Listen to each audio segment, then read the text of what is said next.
여러분 3부 강의를 시작하겠습니다. 제가 여러분 강의를 시작하면서 코로나 이후의 세계가 어떻게 될 것인지를 말씀드리면서 그 이전으로 돌아갈 수 없는 슬픔과 번민에 대해서 말씀을 드렸죠. 그리고 나서 유발 하라리가 분석한 코로나 이후의 세계에 대해서 말씀드렸습니다. 하나의 방향은 빅브라더가 등장할 수 있는 위험성입니다. 하나의 방향은 오히려 이 사태가 인종적, 국가적 차별을 없애고 바이러스라는 공동의 적에 대항하여 진정한 의미에서 사회동포주의가 회복되는 그런 가능성으로 갈 수가 있다. 이건 언제까지나 두 개의 가능성인데 우리가 어떻게 결정하느냐에 따라서 전자로 갈 수도 있고 후자로 갈 수도 있다. 이런 이야기를 유발 하라리가 했다는 말씀을 드렸습니다. 세 번째로는 코로나 이후의 한국 사회에 대한 분석을 해드렸죠. 언터처블 소사이어티가 가소가 될 것이다. 그리고 그렇게 비대면적인 소사이어티 속에서 매체를 통해서 사람들이 사귐을 할 텐데 이 매체를 통해서 이 어떤 커뮤니케이션을 할 때 그것을 활성화시키는 것과 관계된 직업군들이 많이 등장하게 될 거다. 그래서 이런 부분을 여러분들이 공부를 해봐야 된다. 이런 말씀을 드렸습니다. 이번에 제가 말씀드릴 것은 신학적으로 몇 가지 말씀드리고 싶은 게 있어요. 저는 신학 교수니까요. 여러분 제가 신학 교수입니다. 문화인류학자도 아니고 사회학자도 아니고요. 앞에는 문화인류학적이고 사회학적이고 좀 철학적이고 경제학적인 이야기를 했다면 지금 이 시간에는 신학적 이야기를 좀 하려고 합니다. 지금 하고자 하는 이야기는 제가 이 제목을 붙여봤어요. 네 번째 이야기인데요. 제목은 재원고에 대한 신학적 풍자 이렇게 돼서 신학적 풍자. 그래서 제가 신학적 풍자를 좀 해보겠습니다. 이거는 그러나 단지 풍자가 아니라 의미 있는 말입니다. 그리고 여러분 오해하고 듣지 마세요. 이런 이야기는 주님의 몸된 교회를 비판하기 위함이 아닙니다. 신학의 직무는 교회를 섬기고 교회를 위해서 신학이 존재하는 겁니다. 저는 교회를 위한 신학자고 교회의 신학자고 교회에 의한 신학자입니다. 그런 데 대한 신뢰를 여러분들이 가져주셨으면 좋겠습니다. 그리고 제가 지금부터 하는 이야기를 가지고 교회를 비판하는 수단으로 사용하면 안 되겠죠, 여러분. 제가 이런 말씀을 드리는 것은 교회를 비판하라고 드리는 말씀이 아니고요. 우리가 보다 나은 미래를 위하여, 그죠? 보다 나은 미래를 위하여 여러분들이 바르고 온당한 신학 지식과 신앙 지식을 가졌을 때 여러분들이 교회의 여군으로서 보다 나은 교회의 미래를 쇄신해 나갈 수 있기 때문에 이런 말씀 드리고요. 여러분 이거를 교회 비판의 수단으로 쓰지 마시고 저에게 듣는 이야기를 앞으로 장차 주님의 몸된 교회를 어떻게 발전적으로 쇄신할 것이냐의 문제로 여러분들 이 지식을 선용해 주셨으면 감사하겠습니다. 시작해 보도록 할게요. 요즘 코로나19 사태를 경험하면서 저는 사실 신학 교수로서 자괴감을 느낍니다. 코로나가 창궐하니 미세먼지가 사라지고 도심의 공기가 맑기만 합니다. 인간이 노동활동을 중단하고 공장이 돌아가지 않으니 지구온난화도 없어지고요. 지구온난화도 사라지고 오존층이 복원되고 북극과 남극에서 지구온난화로 인하여 녹아내리는 빙상이 급속도로 복원되고 있다고 합니다. 그로 인해서 남극과 북극의 생태계가 다시 회복되고 있다고 하고요. 북극곰과 펭귄들이 다시 자신의 보금자리를 찾고 있다고 합니다. 빙상이 무너져서 오갈 데 없이 자신의 생명을 위협받던 북극곰들이 이제 보금자리를 찾아서 안식할 수 있는 사태, 좋은 사태가 발생하고 있다는 것입니다. 태평양 연안에서 50년 만에 다시 돌고래 떼들이 돌아와서 그곳에서 방생을 하고 있다고 합니다. 밤에 도심에서 은하수와 별자리들이 우리 눈에 다시 아름답게 펼쳐지고 있습니다. 하나님의 말씀대로 일주일에 한 번만 인간이 노동을 중단하고 땅을 쉬게 하고 하늘을 쉬게 하고 바다를 쉬게 하고 동물과 식물을 쉬게 하고 자연 만물을 쉬게 했다면 하나님이 지으신 이 세계가 이렇게 망가져서 그 수많은 생명체들이 생존의 위기에 놓이는 그런 사태가 발생하지는 않았을 것입니다. 안식일을 기억하여 거룩하게 지키라라는 이 하나님의 말씀보다 코로나19의 위력이 훨씬 더 대단하다고 생각하니 제가 왜 신학을 했나 이런 자괴감에 빠지는 것이죠. 신학 교수보다 코로나가 더 권위가 있고 위대하다. 이런 생각을 하니까 제가 신학을 왜 했나 싶습니다. 그리고 그런 자괴감이 있습니다. 여러분 생각해 보십시오. 안식일 기억하여 거룩하게 지키라. 하나님께서 안식일을 복 주셨고 그때 하나님을 예배하고 남종이나 여종이나 땅이나 하늘이나 바다나 모든 것을 쉬게 하라고 하나님께서는 명령을 내리셨습니다. 인간이 지키지 않잖아요. 그래서 이 세계가 이렇게 망가지고 지구가 이렇게 망가졌습니다.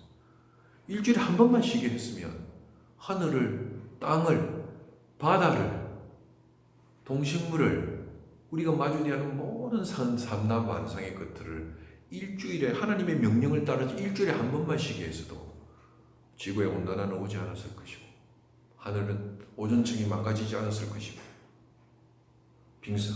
남극과 북극의 빙상이 녹아져 내리지 않았을 것이고 이 세계가 망가지지 않았을 것입니다. 그러니까 하나님의 말씀보다 코로나가 더 권위가 있다고 생각하니까 이런 전장맞을 신학 교수 왜 했나 싶은 생각이 드는 것이죠. 내가 뭐 한다고 신학 교수인가? 신학 박사인 나보다 코로나가 더 위대하다. 이런 생각이 드니까요. 제가 자괴감이 생긴다는 말씀을 드리고 싶습니다. 그래서 지금 네 번째 강의 제목이 신학적 풍자인 것이죠. 이렇게 생각하니 참 빈정이 상하는 것이죠. 우리는 코로나19 사태를 겪으면서 인간이 얼마나 무도하게 하나님이 창조하신 자연 만물을 어렵고 힘들게 했는지를 반성적으로 성찰해 보아야 합니다.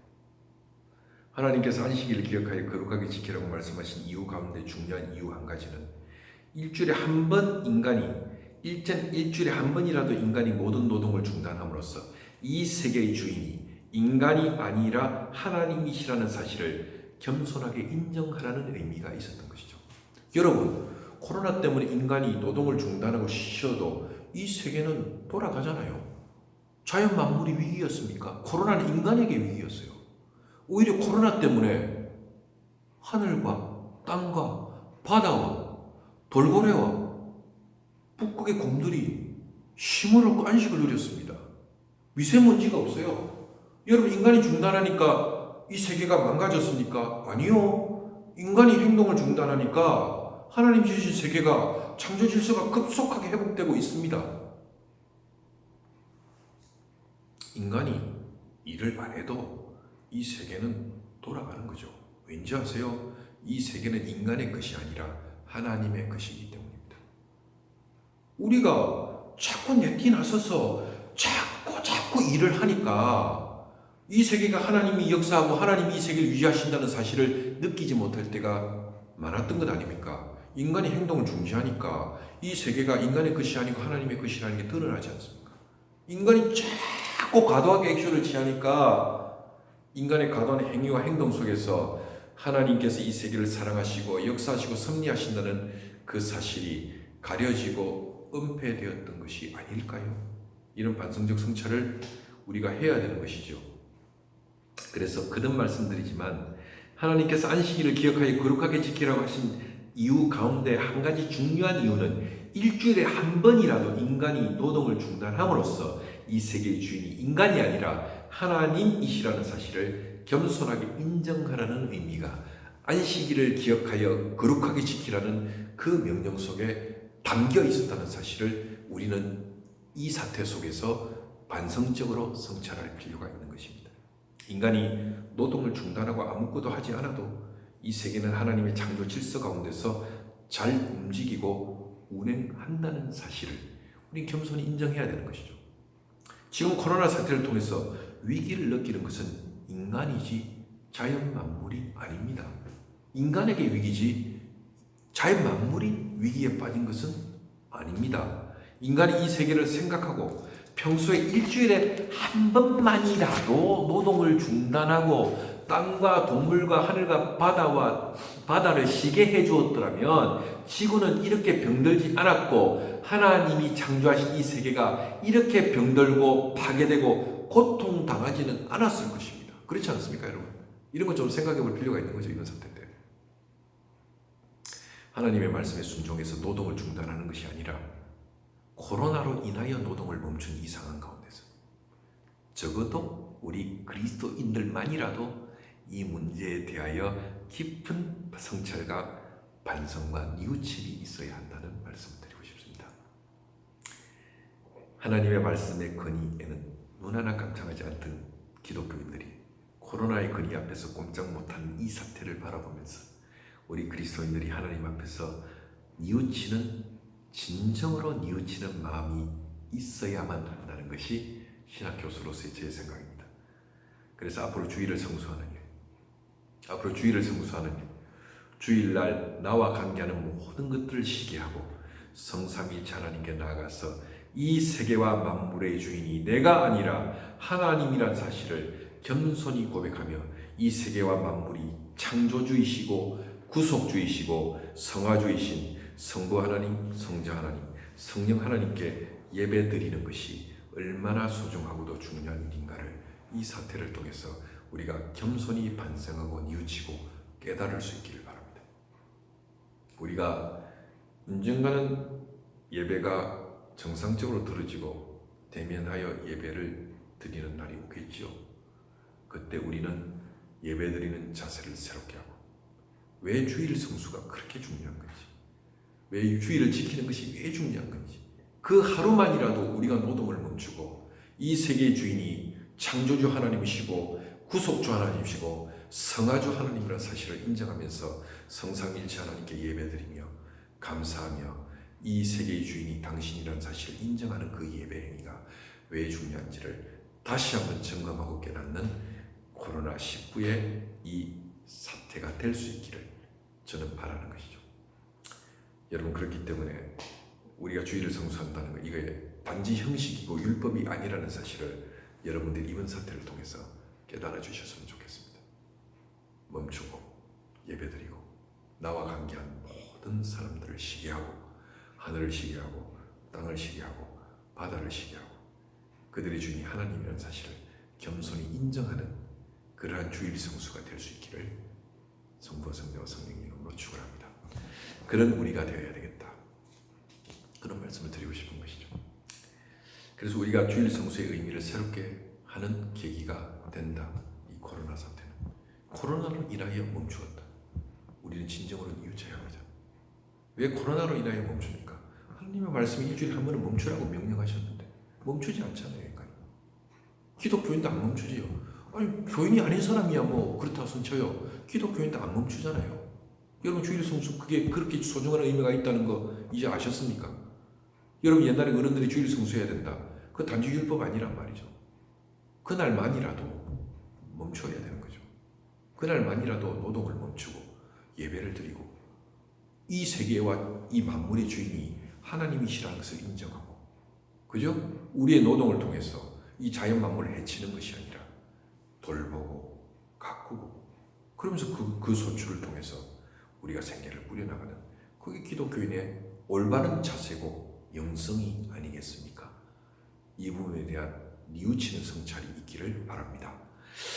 그리고 또 하나는 여러분들에게 말씀드리고 싶은 것은 이 코로나 사태를 통해서 예배에 대한 새로운 이해를 좀 가져야 되겠다, 이런 말씀을 드립니다. 그리고 결국 이 코로나 사태는 우리 교회의 위기가 아닙니다. 오히려 우리를 돌아보고 반성하고, 그죠? 주일을 성수하는 문제에 대해서도 새롭게 이해하고 성찰케 하는 사태고, 또 우리가 예배를 새롭게 이해하는 데도 중요한 계기가 될 거라고 저는 생각합니다. 그 예배에 대한 새로운 이해, 다섯 번째 이야기는 예배에 대한 새로운 이해입니다. 이 부분을 좀 말씀드리겠습니다. 이게 마지막 이야기가 될 텐데, 예배에 대한 이해를 새롭게 할 필요가 있다고 말씀드립니다. 원래 우리가 그 조직 신학적으로 보면 참된 교회의 표지가 있습니다. 교리적으로 참된 교회의 표지는 뭐냐면 말씀 선포와 성례전입니다. 또 하나가 권징이죠. 뭐 권징은 좀 따로 떼놓고 말씀드려야 되지만 오늘은 말씀 선포와 성례에 대해서 말씀드리겠습니다. 루트는 참된 교회의 표지를 말씀 선포와 성례라고 봤고, 칼빈은 참된 교회 표지를 말씀 선포와 성례와 권징으로 보았습니다. 루터와 칼빈이 참된 교회 표지로 공유하는 것은 말씀 선포와 성례입니다.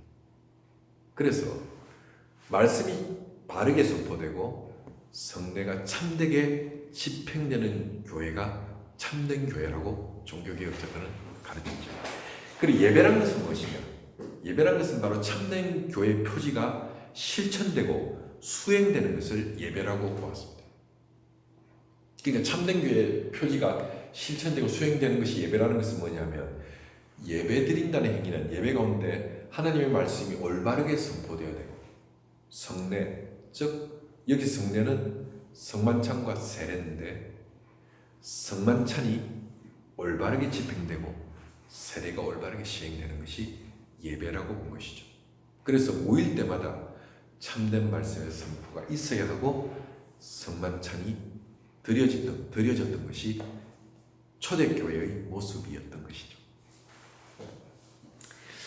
그래서 원래 참된 교회 표지는 말씀과 성례전입니다. 말씀이란 아까도 말씀드렸지만 말씀 선포를 의미하고, 성례전이란 세례와 성찬입니다. 하나님의 말씀이 참되게 선포되고 성례가 올바르게 집행되는 곳에 참된 교회가 존재하고 참된 예배가 있는 것입니다. 그러므로 설교와 성만찬은 예배를 구성하는 두 개의 기둥입니다. 설교가 없는 예배도 문제지만 성만찬이 없는 예배도 문제가 되는 것인데, 한국 교회에서 문제가 되는 것은 성만찬 없는 모임을 너무 쉽게 예배로 규정한다는 것이 반성적으로 성찰해 보아야 될 문제라고 생각합니다. 우리 개혁교회의 위대한 신학자였던 요한 칼빈은 말씀과 성만찬이 예배 가운데 항상 있어야 된다고 늘 가르쳤습니다. 그는 매주마다 말씀 선포와 성만찬을 집행하기를 원했습니다. 그는 그렇게 오매불망 원했지만 칼빈은 그것을 구현할 수가 없었습니다. 왜냐하면 그 당시 제네바 정부가 말씀 선포와 성만찬을 매주 집행해야 하는 칼빈과 견해가 마찰이 되면서 칼빈이 그 당시, 칼빈은 원래 프랑스 사람입니다. 그러니까 망명자였죠. 제네바에 사역할 때 칼빈은 제네바 시민권을 갖고 있지 않았습니다. 그리고 그러다 보니까 제네바 정부와의 마찰 때문에 매주 성만찬을 양보할 수밖에 없었습니다. 그래서 최소한 한 달에 한 번 성만찬을 이야기했던 것입니다. 그러나 칼빈은 기독교 강조에서도 썼고 제네바 예식서에서도 강조했듯이 참다운 예배는 참된 교회 표지가 구현되는 것인데, 참다운 예배는 말씀의 선포와 성만찬이 항상 함께 집행되는 것이야말로 참다운 예배라고 가르쳤습니다. 이 부분을 우리가 코로나 사태 이 점에서 좀 반성적으로 성찰할 필요가 있다고 여겨집니다. 칼빈이 왜 그랬을까? 이걸 좀 생각할 필요가 있는 거죠. 왜 설교 우리 익숙한데 왜 그럼 매번 성만찬을 드려야 하고, 성만찬이 있는 것이, 말씀 선포와 성만찬이 같이 있는 것이 진정한 의미에서 예배라고 왜 그렇게 가르쳤을까? 이것을 코로나19 사태에서 좀 생각해 볼 필요가 있는 거죠.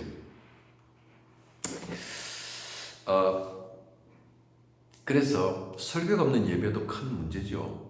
설교가 없이 성만찬만 있는 것도 문제지만 성만찬이 없는 그저 설교만의 예배, 이런 부분도 우리가 반성적으로 성찰해 볼 필요가 있는 것입니다. 이번 코로나19 사태 속에서 교회가 주일 예배를 비대면으로 드리는 상황 가운데서 많은 목회자들이 지금 빠져있는 고민은, 이렇게 온라인상에서 편하게 예배를 드리는 상황을 경험한 교인들이 이번 사태가 지나가고 과연 몇 %나 다시 교회 예배로 복귀할 것이냐에 대해서 큰 염려가 있습니다. 그런 염려는 이해를 합니다. 장로님들도 집사님들도 그런 염려를 하고 있고, 신학 교수인 저도 그런 염려를 하고 있습니다. 그런 염려를 충분히 이해합니다. 당연하죠. 그런 걱정이 되는 것입니다. 왜 이런 염려가 생기느냐 하면요, 특별히 이런 염려가 생기는 이유는 성만찬 없는 예배를 자연스럽게 예배로 받아들이는 한국 교회의 현실 가운데서 이런 염려는 더욱더 증폭될 수밖에 없는 것입니다. 여러분 생각해 보세요. 만약 예배라는 것이 말씀 선포와 성만찬이 함께 있는 것이 예배라고 신자들이 생각하고 있다면, 지금 코로나19 사태 속에서 드리는 온라인 예배를 신자들은 진정한 의미에서 예배라고 생각하지 않을 것입니다. 말씀 선포와 성례전이 함께 집행되는 것이 예배라고 생각한다면 온라인상에서 드린 예배를 진정한 의미에서 예배라고 생각하지 않고 코로나19 사태 때문에 불가피하게 내려진 비상조치라고 생각할 것입니다. 그렇지 않겠습니까? 그런데요.